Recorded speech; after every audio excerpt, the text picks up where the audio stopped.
By developing codes and rules to live by. This means we don't have to start every day working out how to behave, working out who to be. The brilliant paradox of freedom is that it is created by constraints. Interestingly, studies on happiness showed that those who were happiest had a set of rules guiding their moral compass that gave them a greater sense of purpose and meaning in their lives. And the Stoics, of course, believed in this. They thought that you should settle on the type of person that you want to be and stick to it, whether alone or in company. They also had many rules for those days that are just as applicable to today. They thought that most of the things that we crave for passionately are actually just very trivial, and that for many people, the acquisition of wealth does not actually end their troubles, it just only changes them. So they strive to find ways to be content with a more normal life, which required, of course, less struggle and less pain and much more happiness. Stoicism has been answering the questions of how to live a good life for thousands of years, and their ancient wisdom has stood the test of time and is still completely relevant today. And so in this episode, we're going to talk about the 24 rules of Stoicism to follow that will make you a better and more content person in any situation, whoever you are and wherever you are. So welcome to the Growth Mindset Podcast with me, Samuel Webster Harris, where we are dissecting the 24 rules of Stoicism for 2024. In case you're curious as to how I've come up with 24 rules of Stoicism for 2024 and how those numbers seem to match up perfectly, well, actually, I have aggregated some rules into a general theme that turned them into a single rule just to make an accurate title of 24 rules. Yeah, that happened. The Stoics do call us to accept the imperfections in life and to not waste time worrying about things that do not need to be worried about. So let's crack into it. Number 1, view obstacles as opportunities. We couldn't start with something more growth mindset. Challenges are chances to grow and learn. Embrace them as part of your journey. You need to say that this isn't something that happened to me, it's something that's happened for me. Instead of victimizing your situations, choose to view yourself as a more powerful person. As a Stoic said, it is the difficulties that show us who we are.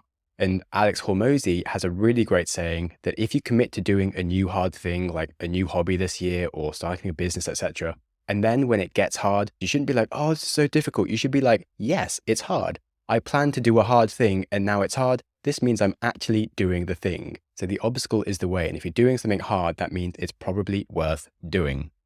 Number 2, embrace change. You should recognize that change is a natural part of life and just adapt more flexibly. The only constant in life, of course, is change. Ultimately, change is so inevitable and an ongoing part of existence that fighting it is just a losing battle.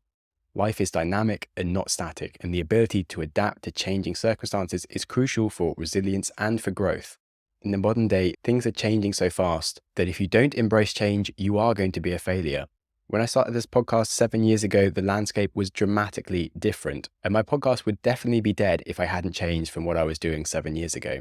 And that's just the nature of the market. But if you just look at technology, it's radically changing things such as the iPhones or ChatGPT that's just come out.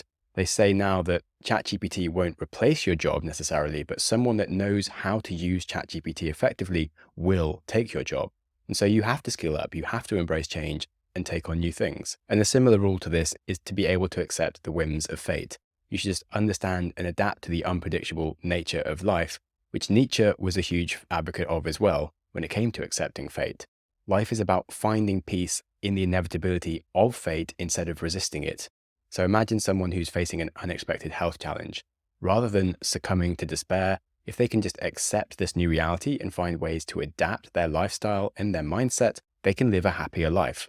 Their acceptance doesn't mean passivity. Instead, it's just a proactive embracing of their situation, finding new meaning and new ways to flourish within their new circumstances. Resisting fate will only make your life much worse. Now, on to number 3, practicing gratitude. I'm sure you've heard this before, and you will definitely hear it again, but you should regularly reflect on and appreciate the things you have. Gratitude turns what we have into enough. The Stoics said that when you arise in the morning, think of what a precious privilege it is to be alive, to breathe, to think, to enjoy, to love. By acknowledging and appreciating what we have, we can find contentment and joy in our current circumstances rather than constantly seeking more. And this is something that I think we struggle with. I think on an intellectual level, we can be grateful for the things that we have, like modern technology and a good education. But a lot of it is just something we're so used to that we don't notice it. When I lived in Nepal for 3 months, like the roads didn't even work. There was no hot water. You couldn't drink the water.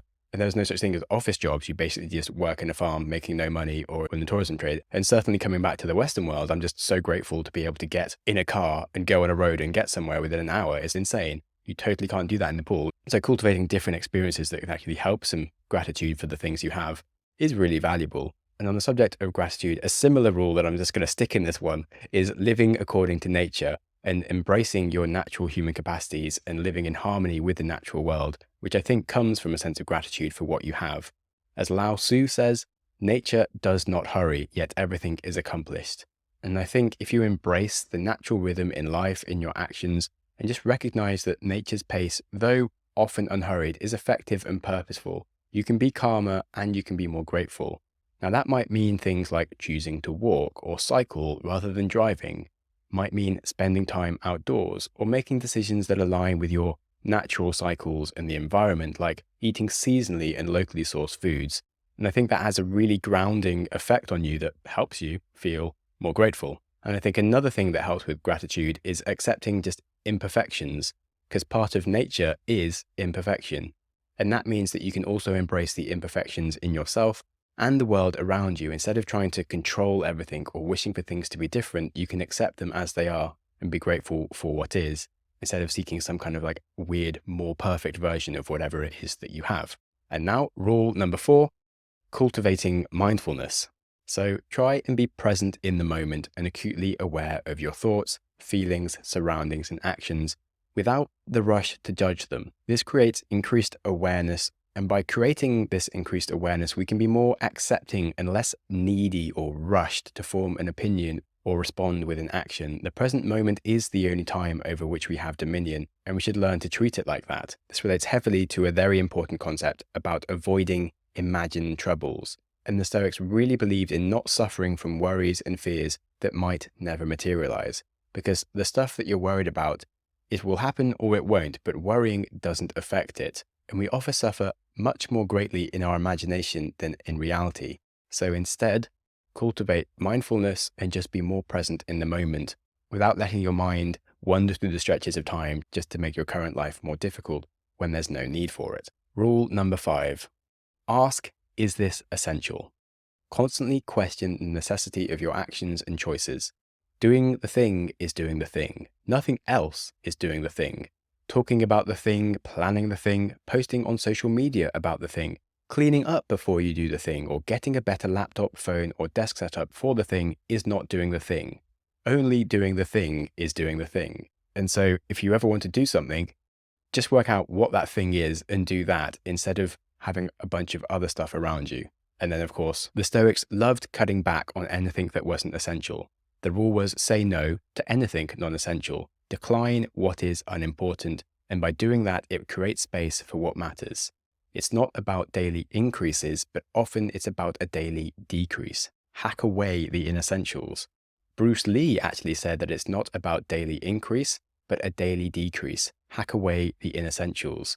He also said that he fears not the man who's practiced 5,000 kicks, but the man who has practiced the same kick 5,000 times. He was also obsessed with stripping away the superfluous to focus on what truly matters, which leads to much greater efficiency and clarity in life. It's amazingly liberating to do less stuff. I personally get so much more done when I have less things on, without lots of meetings or calls or reviews or check-ins, without working on 3 different business ideas at a time or moving house every month. Without those things, I actually have so much time just to write much more, to put the proper amount of time needed into the podcast to make the podcast really good and consistent. And I can get to the end of the day with just having achieved like my one big goal for the day, and it feels so relaxing. And then I have time to do things like seeing friends, going surfing, and actually just enjoying my life whilst feeling way more productive than when I was trying to do lots of things. So, as I said, ask if this is essential. Now, the next rule, reflect on mortality, or memento mori. Remembering that life is only temporary can help you on what truly matters. They said that you cannot escape death, but at least you can escape the fear of it.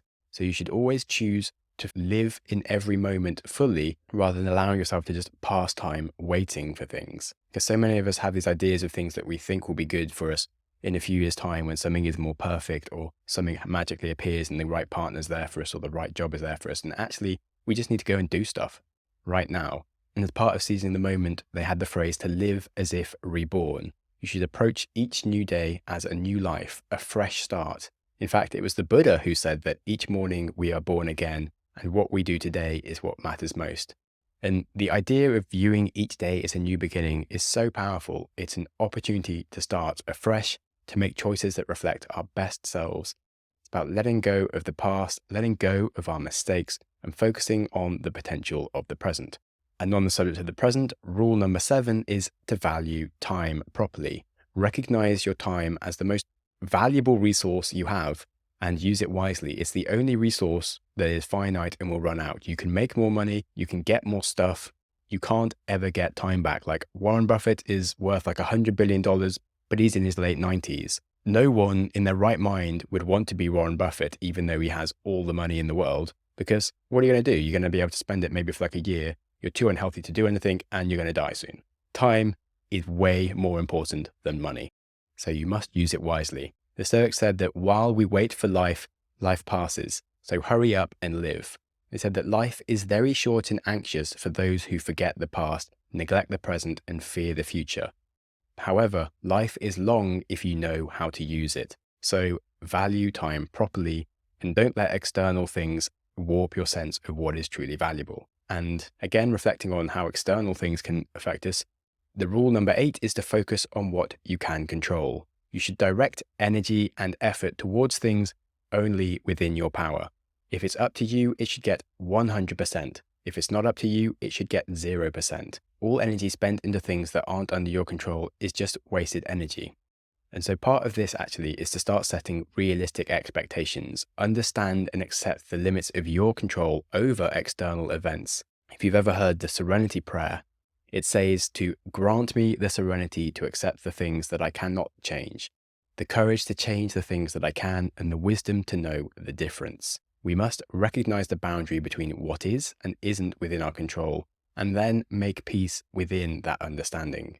And in our life, this might mean accepting that certain decisions are out of our hands and focusing on areas where we can make a difference and without stressing of the outcomes. And then whatever things do befall us, only focus on the things that we can do. And when you start thinking like that, you'll find that there always is something that you can do. In every situation, there is an opportunity for action or at least changing your mindset. So start where you are, use what you have, and do what you can. No matter the situation, there's always a step, however small, that could be taken that will help provide you agency even in the most challenging circumstances. So relentlessly focus on the aspects that you can influence, your attitude or your lifestyle choices, the way that you seek support and information, rather than sitting there feeling helpless. Remember to focus on what you can control and actually start doing the things that you can do. Number 9, develop more emotional resilience. Work on not letting external events disturb your inner peace. The Stoics said that a bad feeling is a commotion of the mind repugnant to reason and against nature. Steel your sensibilities so that life shall hurt you as little as possible. And when you start to get better at controlling your mind, you also control your response. And when you start controlling your responses, you get better at controlling your mind. So you need to remember that you can't control events, but you can control how you respond. No man is free who is not the master of himself, as they say. And going further with this, the Stoics said that being offended is a choice.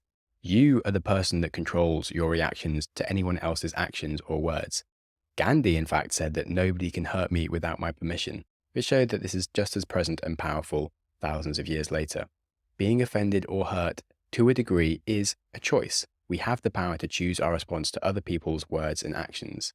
When someone makes a critical comment about you, instead of immediately feeling offended, you can choose to view it as potentially constructive feedback, even if badly worded, or you can simply recognize that their opinion just doesn't define your worth, and it doesn't matter what they think. It doesn't affect who you are or your validity as a person, and you can move on. Being offended is a choice. Number 10, practicing self-discipline. Aristotle said that through discipline comes freedom. Discipline in your thoughts and actions leads to the freedom and success that we want. With self-discipline, we can stick to a routine and a project and succeed at it. We can endure the fact that we might look crazy with our new ideas. We can endure people saying bad things about us because we are in control of ourselves. So reflect before reacting to any of your initial thoughts. It's a paradox that true freedom does come through self-discipline. By controlling your impulses and making conscious choices, you do gain mastery over your life.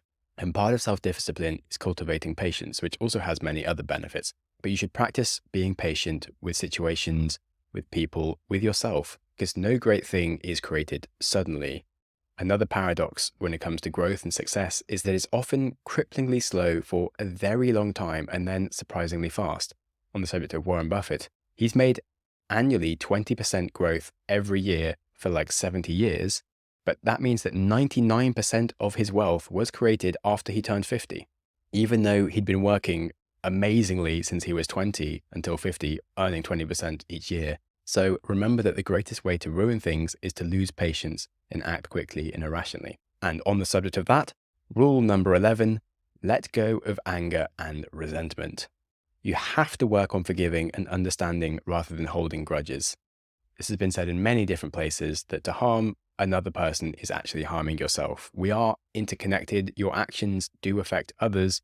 And as the Buddha says, holding on to anger is like drinking poison and expecting the other person to die.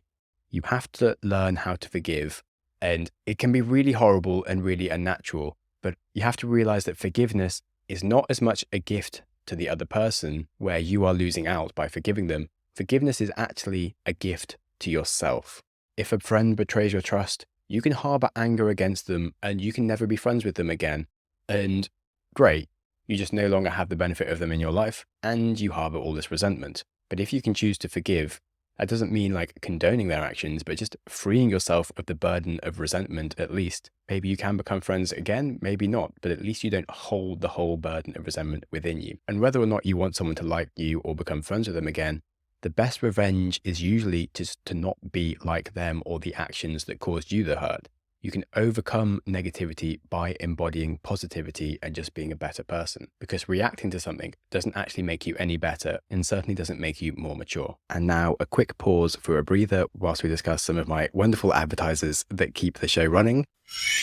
This show is sponsored by BetterHelp. Around January, we often get the urge to try and completely change ourselves. But instead of thinking that new year means completely new you, it can be better to focus on smaller improvements and expanding on what we're doing right. Therapy can help you find your strengths and expand on them without the need for these extreme resolutions. And for myself, I honestly found BetterHelp a game changer. It slowly edged me in the right direction around my ADHD and making small changes to my habits, the way I think about my day, to help me make the most of my strengths. And therapy can do different things for different people. It can help you set boundaries and just power you to be the best version of yourself. And therapy certainly isn't just for people who experienced major trauma. If you're considering therapy, you could give BetterHelp a try, as it's entirely online and completely convenient to your schedule. So celebrate the progress you've already made and expand on it this year by visiting betterhelp.com/growthmindset today for 10% off your first month. That's BetterHelp, H-E-L-P, betterhelp.com/growthmindset. Now, number 12 might help with the anger one, and this is seeing the good in people. Looking for and appreciating the positive traits in others instead of seeking to condemn them and noticing their flaws. We need to learn to be tolerant with others and just understanding that many people's errors are just accidents or simple things that just happen naturally, and instead be more analytical around our own errors and stricter upon ourselves, because of so many things we judge people for, we totally do ourselves as well. Yet we don't judge ourselves half as much. So we should culture empathy and just try to understand other people's perspectives and show compassion anytime they have problems or when they're doing well, and just think about their situation and what we can learn from that. And on this topic, we should really seek to learn from everyone. Everyone has a unique understanding of the world, a unique story, and will have something to teach you wherever they've come from. So don't judge them too quickly. Look for the good in them, be empathetic, and see what you can learn from them instead. And on the subject of learning, rule number 13 is to pursue wisdom. Value knowledge and understanding. Learn from every experience as well as every person. As they say, ignorance is actually the cause of fear. Socrates, of course, was always questioning himself and questioning the common beliefs to actually try and find out what really was true. He was also very concerned with not following the mob, allowing independent thought, getting away from the influence of the crowd and other people to actually seek your own inner wisdom instead of just relying on what everybody else says. And a really powerful concept, I think, is the power to have no opinion, because not every occurrence that happens requires your judgment or requires your reaction straight away. You might not actually be able to know if something is a good or a bad thing, and actually being able to be more open-minded without having opinion of something right away, whether it is right or wrong, can be much more wise than rushing a decision. Number 14, value community and relationships. Foster strong, supportive relationships and contribute positively to your community. They say that when a person spends all his time in foreign travel, he ends up having many acquaintances, but no friends. And it's totally true. You do have to spend time with people to really develop good connections. And as they say, your environment does shape your character, and you want to surround yourself with good people that you have good connections with, because that makes your life much more rich and full of content and full of support. A related rule I'm just going to throw in here is to not be afraid to ask for help, which of course only happens if you value community and have people that are willing to help you. Seeking help is actually a sign of strength and not weakness, because you're willing to be vulnerable and open with people. Sitting there thinking you know it all or can do it all by yourself doesn't actually help in the long run. And it can actually be an act of generosity, allowing other people into your life to help you. And that leads nicely into rule number 15, which is to practice generosity. That means being generous with your time, resources, knowledge. They said that in fact, the only wealth which you keep forever is the wealth that you have given away. Or Anne Frank actually said that no one has ever become poor by giving. So being generous not only benefits the other person, of course, but it also enhances the giver's own life. This is because, of course, many things come back to you in strange and beautiful ways in life, but also you can enjoy just the act of making the world a better place. And this cultures more positivity within your own mindset, which just helps you achieve lots more in life anyway. So being generous doesn't need to be huge. It can mean having friends over for dinner. It can mean volunteering at a local charity or sharing experience with someone seeking guidance in a field that you know about. These acts create a lovely sense of fulfillment and connection that enrich your life just as much as the other person's. Number 16, seek inner contentment. Find happiness within you rather than from external possessions or status. Happiness is not about having whatever you want, it's about wanting what you have. Instead of seeking external validation and approval, you can develop quiet confidence and contentment in who you are, and that cannot be taken away from you because it's under your control. And that's the bedrock of resilience. And when you achieve inner contentment, you can just be so much more calmer and still. And as Ryan Holiday wrote a whole book on the fact that stillness is the key, you can find clarity, you can find peace in stillness. And I love the quote that insecurity screams and confidence whispers. If you have an undeniable stack of proof that says you are who you say you are, you don't need to scream about it. You can be inwardly content and confident. But when you're constantly seeking validation from others, it's actually usually a sign that you aren't yet worthy or that you're doing the wrong things. So remember to always look for ways to be more content within yourself instead of from others. Now, number 17 is to embrace voluntary discomfort. That means occasionally practicing hardship to increase your appreciation for everyday comforts and building resilience. Like I said, going to Nepal, that was forced upon me because of I had to eat rice and beans every day and live in a tent for 3 months. And actually, it really helped me build gratitude and also build awareness of the fact that life wasn't that bad. I still enjoyed it. And when you can be content with just the scantiest of fare, as I said, you build much more resilience to things going wrong. Like if I did lose all my money, it's not the end of the world. It doesn't actually panic me that much. It would be annoying. I've worked for it, but it's okay. And I think this helps you recognize the Stoic concept that possessions are only temporary. And it's not just a Stoic concept, it's just a fact of life. Material things are transient and they aren't truly yours. The piece of land that you have was there before you existed. It will be there after you existed. You just happen to be on it for a time with some legal stuff that says it, but rules of physics don't dictate it will be yours forever. And any other item in your life isn't truly yours. It's just a thing that comes and goes. And so this is a good reminder to practice moderation and to seek a healthier balance in all aspects of life, whether that's the things we have or the things we do. Number 18, review and reflect daily. You should evaluate your actions, your decisions every single day to focus on your own self-improvement. As Socrates said, an unexamined life is not worth living. This underscores the importance of self-reflections to create a more meaningful life and learn from your experiences and grow as a person. They even went as far as saying that you should keep a journal where you reflect on your day's actions, what you thought you did well, what you thought could be improved, because it's a practical way to gain clarity and insight. And when you are journaling, you can also ask yourself deeper, more introspective questions to help you really understand yourself and others and what's maybe going on in your mind and what to do about it. Number 19, cultivate personal integrity. This means being honest, consistent in your principles and actions, and not lying. They said, consider at what price you sell your integrity, but please, for God's sake, don't sell it cheaply. The 4 Stoic virtues were courage, temperance, justice, and wisdom. And they thought this was so important and the bedrock of building more personal integrity and more satisfaction within yourself. They thought that ego was the opposite of reaching that. They thought that ego was the enemy and that you should stay humble and open-minded to recognize any of your limitations. That means that you stay open to learning and becoming a better person of even more integrity. Number 20, avoid complaining. Focus on action and solutions rather than dwelling on problems. Complaining achieves nothing. Instead, focus on constructive actions only. The Stoics thought it would genuinely be terrible to be heard publicly complaining, or even in private to recognize themselves complaining. It said that complaining about a problem without proposing a solution is actually called whining, and whining is weak. Instead of solving things, complaining often makes problems worse because you lose your locus of control to do something and you create just more negative energy, and you might also possibly annoy other people or yourself in the process. Instead of complaining to your coworkers, develop a plan to address the issue and present it to your manager, and be someone who's proactive. Last year, I did a 3-part series on the different types of complaining that we do, what it means, how to use complaints or change complaints to improve your life. So hot recommendation to visit the archives there if you're interested. Now, number 21, be mindful of your speech and the things you say. Speak thoughtfully and speak truthfully.